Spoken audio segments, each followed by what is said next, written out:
Most people wait for a crisis to transform. They wait for the burnout, the failed business, the broken relationship. They believe meaningful change requires years of struggle or a lightning strike of insight. The Stoics knew better. They knew that a revolution of the mind, the forging of an unbreakable inner peace, can begin in a single week, 7 days. Not of passive reflection, but of disciplined action. This isn't a promise of fleeting motivation. This is a challenge, a blueprint for building an iron mind, one day at a time, using the same operating system that guided emperors, playwrights, and warriors through the chaos of their own times. The principles are ancient, but the battleground, your mind, is immediate. Your reactivity, your anxiety, your feeling of being adrift in a world you can't control, that ends now. For the next 7 days, we will walk the path of Marcus Aurelius, Seneca, and Epictetus. We will trade theory for practice and weakness for strength. Are you ready to begin? Today, we lay the first stone of your inner citadel. It's called morning dominion. The Stoic Emperor Marcus Aurelius wrote to himself, "At dawn, when you have trouble getting out of bed, tell yourself, 'I have to go to work as a human being. What do I have to complain of if I'm going to do what I was born for?'" The battle for your day, for your mind, is won or lost in the first 30 minutes after you wake. For years, in the height of my tech career, I lost it every single time. My hand would fumble for my phone, and before my feet hit the floor, I was already a slave to the day. My mind was flooded with other people's emergencies, market anxieties, and the endless scroll of manufactured outrage. I was reacting, never commanding. I was a ship without a captain, tossed by the waves of my inbox.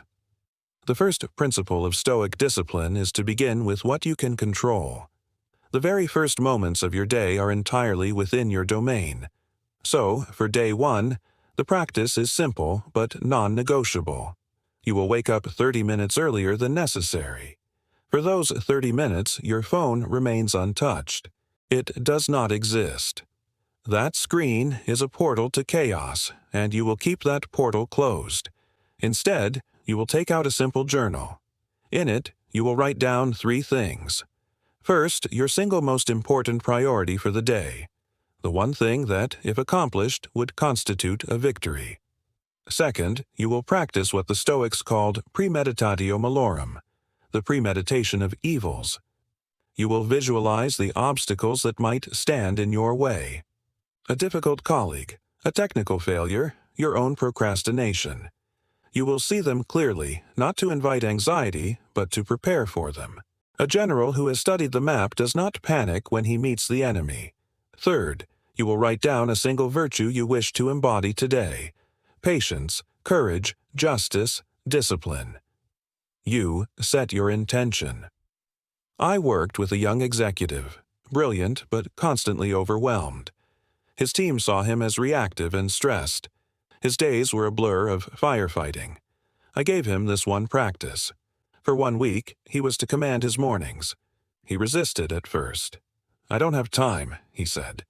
I told him, "You don't have time not to." After 3 days, he called me. His entire perspective had shifted. By defining his priority, he stopped letting other people's priorities hijack his day. By visualizing obstacles, he met challenges with calm strategy instead of panicked reaction.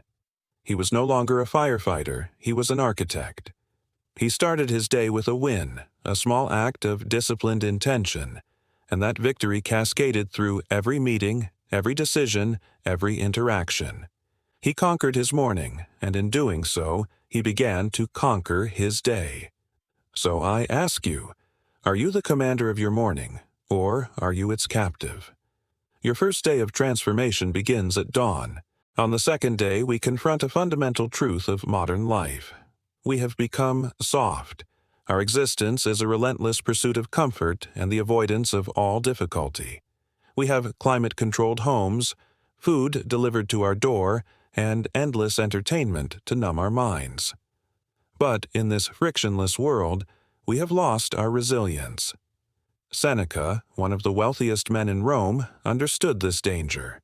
He wrote, "Set aside a certain number of days, during which you shall be content with the scantiest and cheapest fare, with coarse and rough dress, saying to yourself the while, 'Is this the condition that I feared?'" This is day 2. Voluntary discomfort. The purpose is not self-punishment, it is self-fortification. A muscle that is never challenged atrophies. The mind that never faces hardship shatters at the first sign of real trouble. When I first began my own Stoic practice after my burnout, this was one of the most difficult yet rewarding exercises. I had built a life defined by its comforts, the finest materials, the easiest options, the most pleasant experiences. The idea of intentionally choosing hardship felt absurd, but I followed Seneca's prescription. I started with a cold shower. The first 10 seconds were a shock, a primal scream of resistance from my body and mind. Every instinct told me to turn the handle back to warmth and comfort, but I held my ground. In that small, manufactured moment of adversity, I was practicing control. I was teaching my body that my mind was in command, not the other way around. I began skipping a meal once a week, feeling the pangs of hunger and observing them not as an emergency, but as a simple sensation. I would deliberately walk instead of driving, taking the hard path when an easy one was available. These acts are inoculations. You are injecting a small, manageable dose of hardship to build your immunity to the inevitable, uncontrollable hardships of life. When you've willingly stood in a cold shower, the sting of an unkind word from a colleague loses its power. When you've willingly felt hunger, the anxiety of a delayed flight or a missed lunch becomes trivial. You are recalibrating your definition of bad. You are learning, on a physiological level, that you can endure far more than you believe. I once mentored a salesperson who was terrified of rejection. The fear of hearing no was crippling his performance. We implemented a program of voluntary discomfort. His task? Every day for a week, he had to seek out a guaranteed no, ask for a discount he knew he wouldn't get, ask for a table at a fully booked restaurant. His goal was to experience the rejection, to feel the sting, and to realize that he survived. It was just a word. By willingly facing the small rejection, he stripped the big rejections of their emotional power. His sales numbers tripled in a month. Today, your task is to choose your discomfort. Take a cold shower, skip your morning coffee and embrace the grogginess. Eat a simple, plain meal. Leave your jacket at home on a chilly day. Choose one comfort and deliberately remove it. As you do, pay attention to the resistance from your mind. That whining, complaining voice is the enemy. It's the part of you that has grown weak in the absence of challenge. Today, you stare it down. You teach it a new lesson. Discomfort is not your enemy, it is your teacher. It is the forge in which an iron mind is tempered. So, the question is not if you will face hardship.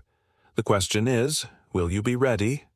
What comfort are you clinging to that is secretly making you weak? We have controlled our morning and faced discomfort. Now we turn inward to the most critical battleground of all, your emotional world. Most people live in a state of constant, low-grade reactivity. A rude comment ruins their day. A traffic jam incites rage. A negative news headline fills them with despair. Their internal state is a direct reflection of their external world. They are puppets, and their emotions are the strings being pulled by events over which they have no control. The Stoic philosopher Epictetus, a man who was born a slave and later became one of Rome's most revered teachers, gave us the master key to break these strings. He called it the dichotomy of control. He stated, "Some things are within our power, while others are not. Within our power are opinion, motivation, desire, aversion, and in a word, whatever is of our own doing, not within our power are our body, our property, our reputation, our office, and, in a word, whatever is not of our own doing." This is the foundation of Day 3, building your emotional fortress. This single idea, when truly integrated, is a superpower. For decades, I lived on the wrong side of this dichotomy. My happiness was tied to my company's stock price. My peace of mind was dependent on my employees' performance. My self-worth was dictated by industry awards and the opinions of others. I had outsourced my well-being to things I fundamentally could not control. When my burnout came, it was because the foundations of my identity were built on sand. The market shifted, a key partner left, my reputation took a hit, and my entire inner world collapsed because it had no structure of its own. Building the emotional fortress means systematically rewiring your brain to distinguish between what you can control and what you cannot, and then pouring all of your energy into the former. The practice for day 3 is the 3-second rule. It is an emergency brake for your reactive mind. Anytime you feel a strong negative emotion rising, anger, frustration, anxiety, fear, you will pause. For 3 seconds, you will do nothing. You will not speak. You will not type. You will not act. In that sacred pause, you will ask yourself one question. Is the cause of this emotion within my control? The rude driver in traffic? Not in your control. The weather? Not in your control. A colleague's opinion of you? Not in your control. Your response to these things? Entirely, absolutely, and unequivocally within your control. This pause is the space between stimulus and response where your freedom lies. It is the moment you stop being a puppet and start being a philosopher. I coached a founder who was on the verge of destroying his company because of his temper. He would react to bad news in meetings with explosive anger, demoralizing his team and making poor decisions. We implemented the 3-second rule. The next time a project update went south, he felt the familiar heat rise in his chest. But this time, he paused. He took a breath. He asked the question, is the fact that this project is delayed in my control? No, the past is not in my control. Is my response in my control? Yes. Instead of yelling, he said, okay, thank you for the update. Let's focus on the solution. What resources do we need to get back on track? That single moment of deliberate calm changed the entire culture of the meeting. His team, expecting an explosion, saw a leader. They moved from a place of fear to a place of problem-solving. He didn't suppress his anger, he transcended it with logic. He began laying the bricks of his inner citadel. Today, your task is to stand guard at the gates of your mind. Use the pause. Ask the question, are your emotions your advisors, or are they your tyrants? We have begun to master our mornings, our relationship with comfort, and our emotional responses.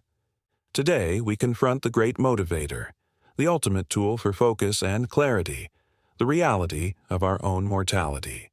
This isn't a morbid or depressing exercise. In fact, it is the opposite. It is an instrument of profound liberation. The Stoics called it memento mori. Remember, you will die. In a culture obsessed with avoiding the thought of death, the Stoics embraced it as a daily practice. Marcus Aurelius wrote in his journal, "You could leave life right now. Let that determine what you do and say and think." This isn't a threat, it is an instruction. The knowledge of your finitude is the ultimate filter for what truly matters. Day 4 is about using this reality not to create anxiety, but to cultivate urgency and purpose. For most of my career, I lived as though I had infinite time. I said yes to meetings that didn't matter. I spent weeks on projects that weren't aligned with my core purpose. I wasted evenings scrolling through meaningless information. I chased quarterly profits at the expense of long-term relationships. I was busy, always busy, but was I effective? Was I living a life of meaning? My burnout was a small death. It was the death of the identity I had so carefully constructed. And in that void, I was forced to confront the fragility of it all. I realized I had been living on a timeline of someday. Someday, I'll spend more time with my family.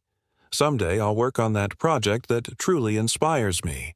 Someday, I'll get my health in order. Memento mori destroys someday. It forces all of your choices into the stark, clarifying light of today. The practice for day 4 is a nightly reflection. Before you go to sleep, you will perform what Seneca called a review of the day. You will ask yourself 3 questions. What did I do well today? What did I do poorly? And, most importantly, if this were my last day on earth, would I be content with how I spent my time and energy? This practice is not about self-flagellation. It is about accountability. It's about looking at your 24 hours as the precious, non-refundable resource they are. Did you spend your time on things within your control? Did you act with virtue? Did you waste hours on petty arguments, mindless distractions, or the opinions of others? The goal is to wake up tomorrow with a sharper focus, a clearer sense of what to eliminate from your life.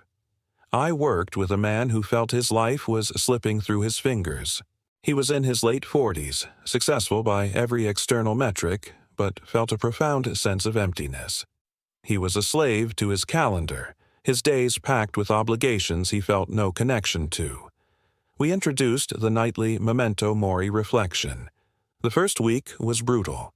He saw, in black and white, how much of his life was being consumed by trivialities.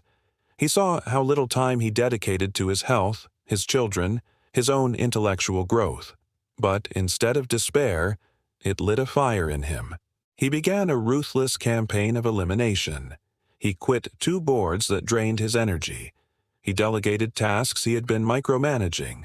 He blocked out non-negotiable time for his family and for deep, focused work. He started saying no. Saying no to the trivial is saying yes to the essential. Memento Mori gave him the courage to do that. It stripped away the fear of disappointing others and replaced it with the fear of disappointing himself at the end of his life. Today, your task is to live with the end in mind. Let the thought of your mortality be your guide. Let it help you separate the signal from the noise. Are you living a life of urgent purpose or one of casual distraction? So far, our work has been largely internal, mastering our state of mind, our reactions, and our focus. But Stoicism is not a philosophy of passive navel-gazing. It is a philosophy for action in the real world. A fortress is useless if the soldier within never ventures out to do his duty. The purpose of building an iron mind is to enable you to act rightly and effectively in the arena of life. This brings us to day 5. Virtue in action.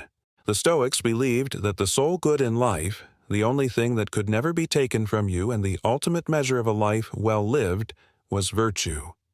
They simplified it into 4 cardinal virtues: wisdom, justice, courage, and temperance.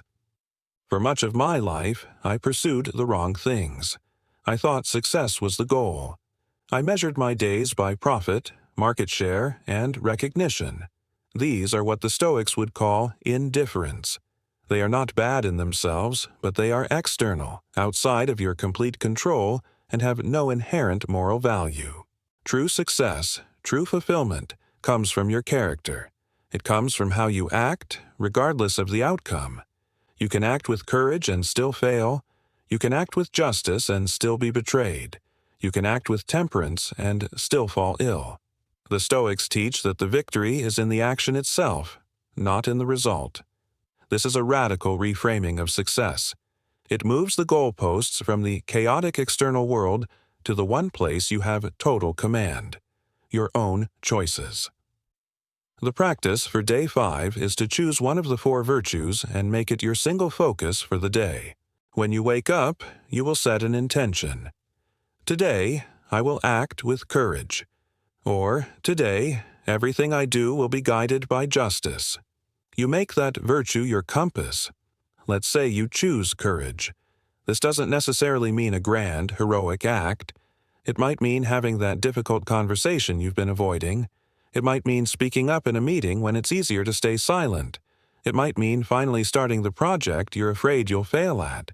If you choose justice, it means listening to the other side of an argument before you speak. It means giving credit where it is due.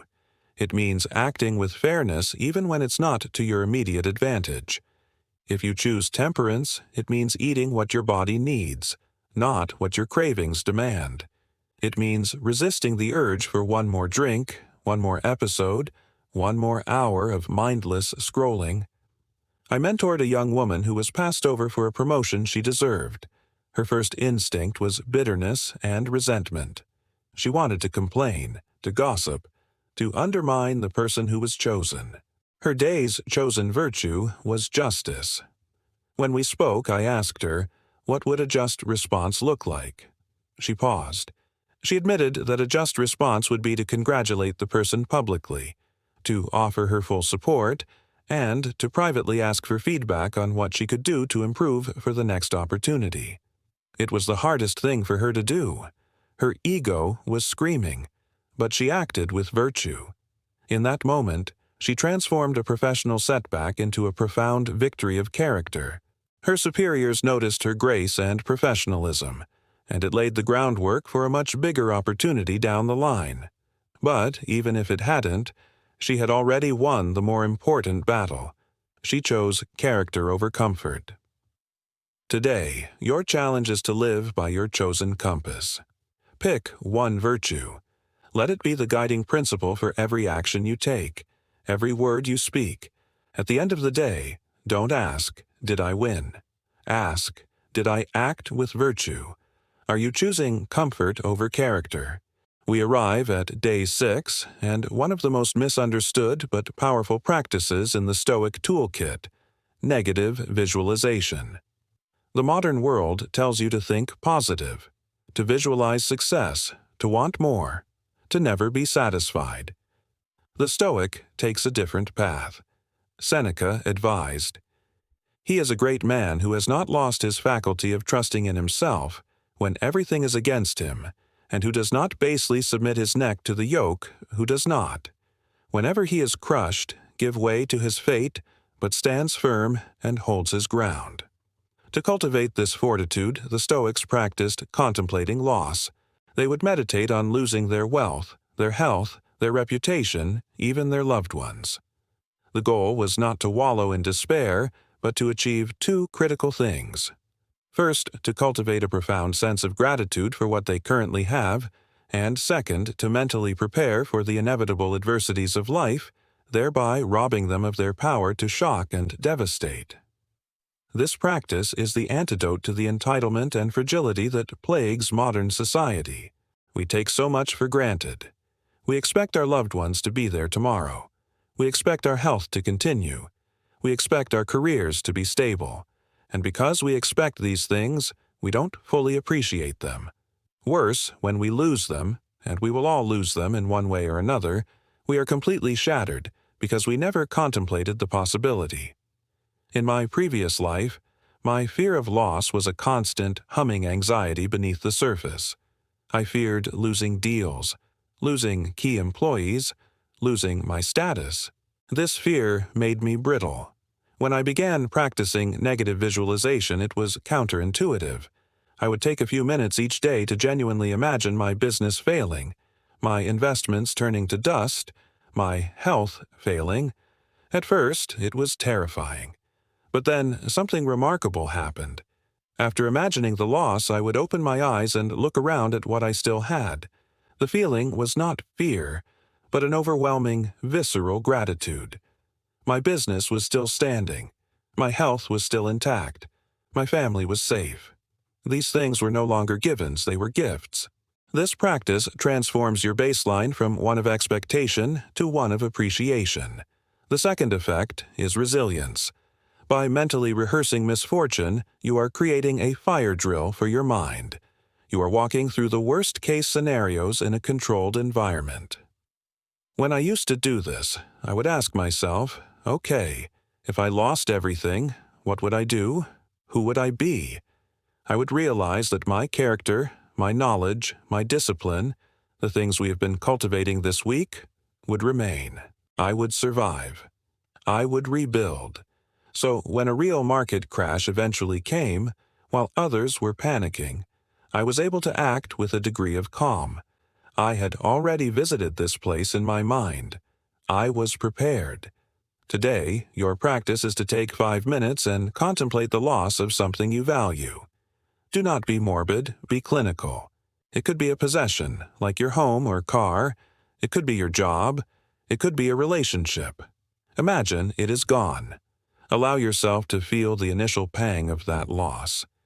Then ask yourself, what would I do next? How would I endure? Who would I be? After these 5 minutes, return to the present moment. Look at that thing or person you still have. Feel the gratitude. You are building an appreciation for the present and an emotional armor for the future. You are learning that your happiness cannot be permanently dependent on things that are, by their very nature, impermanent. Is your happiness dependent on things you cannot keep? We have reached the final day of our initial training. We have built discipline in our mornings, forged resilience through discomfort, erected an emotional fortress, focused our minds with memento mori, acted with virtue, and prepared for loss. Now, on day 7, we integrate these lessons in silence and solitude. This is the philosopher's walk. In our hyper-connected, overstimulated world, the simple act of being alone with your own thoughts has become a lost art. We fill every spare moment with podcasts, music, social media, and endless chatter. We are terrified of silence because in silence we are forced to confront ourselves. The Stoics, like many great thinkers throughout history, understood that wisdom and clarity do not come from the noise of the crowd, but from the quiet of solitude. Seneca wrote, "We must go into solitude, for our evil dispositions are more provoked by company." The philosopher's walk is a non-negotiable daily practice. It is a walk of at least 20 minutes, taken alone, without any devices. No phone, no music, no podcasts. It is just you, your thoughts, and the world around you. This is not exercise, though it is healthy. This is not a commute. This is a mental and spiritual practice. It is the time and space you create to allow the lessons of your life and your studies to settle, to connect, and to synthesize into true wisdom. For years, my walks were frantic dashes from one meeting to another, phone pressed to my ear, my mind a whirlwind of tactics and logistics. I was moving, but I was not processing. I was consuming information, but I was not cultivating understanding. When I started taking a true philosopher's walk each day, everything changed. In the beginning, it was maddening. My mind, addicted to constant stimulation, raced and fidgeted. I was bored. I was anxious. I felt like I should be doing something. But I persisted. After about a week, a shift occurred. The mental noise began to quiet down. In the space that opened up, clarity emerged. On these walks, I would reflect on the day's challenges through the lens of the dichotomy of control. I would plan how to act with virtue in an upcoming negotiation. I would feel gratitude for my life while contemplating its impermanence. The walk became my mobile sanctuary, my strategic command center. I solved more complex business problems and had more profound personal insights on these solitary walks than I ever did in a dozen boardroom meetings. It's where the disparate pieces of Stoic theory snap into a coherent, living practice. A mentee of mine, a creative director, was suffering from massive burnout and a creative block. Her days were a frantic series of meetings and deadlines, and her evenings were spent numbing her mind with television. She felt empty. I gave her only one task for 2 weeks. Take a 30-minute philosopher's walk every single day. She called it life-altering. In the silence of those walks, her own creative voice, long drowned out by the noise of her industry, began to speak again. She reconnected with her own purpose. She came up with her most brilliant campaign idea while simply watching the way the wind moved through the trees. She didn't need more input. She needed the space to process what was already there. Your task for day 7, and for every day going forward, is to carve out this sacred time. Walk in a park, on a city street, in your own neighborhood. It doesn't matter where. What matters is the solitude, the silence, and the intention. This is where you consolidate your gains. This is where you listen to the quiet voice of reason. When was the last time you were truly alone with your own thoughts, without a screen to distract you? We stand at the end of 7 days. You have been given the foundational tools, the core practices that have forged the strongest minds in history. We established morning dominion. We embraced voluntary discomfort. We began construction on our emotional fortress. We sharpened our focus with memento mori. We practiced virtue in action. We built resilience through negative visualization. And we created space for wisdom with the philosopher's walk. If you have diligently applied these principles, even imperfectly, you are not the same person who started this journey 1 week ago. You have tasted a different way of being, a way defined by intention, not reaction by purpose, not passivity by inner command, not outer chaos. But this is not the end. It is the beginning. This week was the orientation. Now the real work begins. Your mind, conditioned for years to seek comfort, distraction, and reactivity, will resist. The old habits will claw their way back. The voice of mediocrity will whisper that this is too hard, that it's not worth it. This is the friction of growth. This is the moment of truth. A blueprint is worthless if the builder does not show up to the job site every single day. The Stoics did not call these 7-day fixes, they called them a practice, an ascesis. It is a daily, lifelong commitment to training the mind, just as an athlete trains the body. You will fail. You will forget your morning journal. You will react with anger. You will choose comfort over discipline. In those moments, you will not indulge in self-pity or shame. You will simply follow the guidance of Marcus Aurelius. When you have stumbled, return to the fight and be glad if most of your actions are worthy of a good man. You will simply begin again. I've walked this path for over 2 decades. I still stumble, but the foundation is solid. The fortress stands. The tools are always within reach. The peace that comes from knowing that your well-being is not dependent on the whims of fortune, but on the quality of your own character, is the only real security in this world. This is the freedom the Stoics promised. It is not freedom from hardship, but the freedom to remain virtuous and serene amidst hardship. This is the iron mind. You have a choice now. You can let this week be an interesting intellectual exercise, or you can make it the first week of the rest of your life. The person you want to be, the calm, resilient, purposeful leader of your own life, is not built by accident. He is forged, daily, in the fires of these disciplines. I invite you to commit, not just for a week, but for a lifetime. Comment below with your commitment. State which of these practices resonated most deeply with you. Join the community of others who are on this path. Your iron mind awaits. The work has just begun.